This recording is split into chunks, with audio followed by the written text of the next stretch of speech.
Hola amigos, ¿cómo estáis? Yo me llamo Patricia y estás en Ecocrafts. La semana pasada hicimos las tapas de este journal y cosimos los cuadernillos. Os prometí para el tutorial de hoy que haríamos las páginas por dentro y los charms para decorar el logo. Es un trabajo que requiere de bastante inspiración y un flow muy fluido. Son muchas páginas y aunque yo he hecho ya un montón, me queda todavía otras tantas por hacer. Así es que he decidido haceros un recopilatorio de los distintos adornos que hemos ido haciendo en tutoriales anteriores. En cuanto pase la intro, os paso uno detrás de otro.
Pues ya solo me queda que darte las gracias por haber pasado este rato conmigo.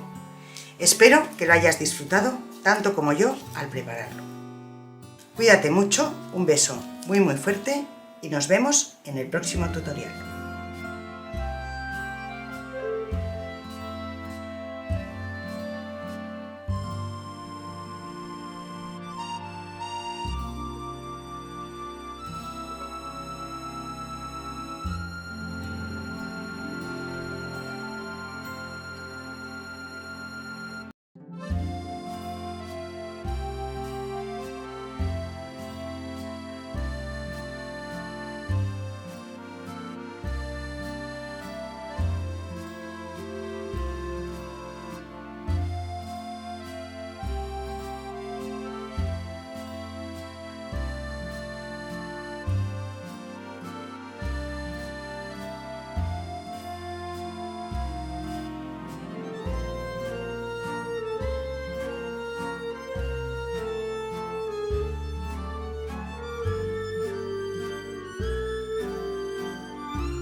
Pues ya solo me queda que darte las gracias por haber pasado este rato conmigo. Espero que lo hayas disfrutado tanto como yo al prepararlo. Cuídate mucho, un beso muy fuerte y nos vemos en el próximo tutorial.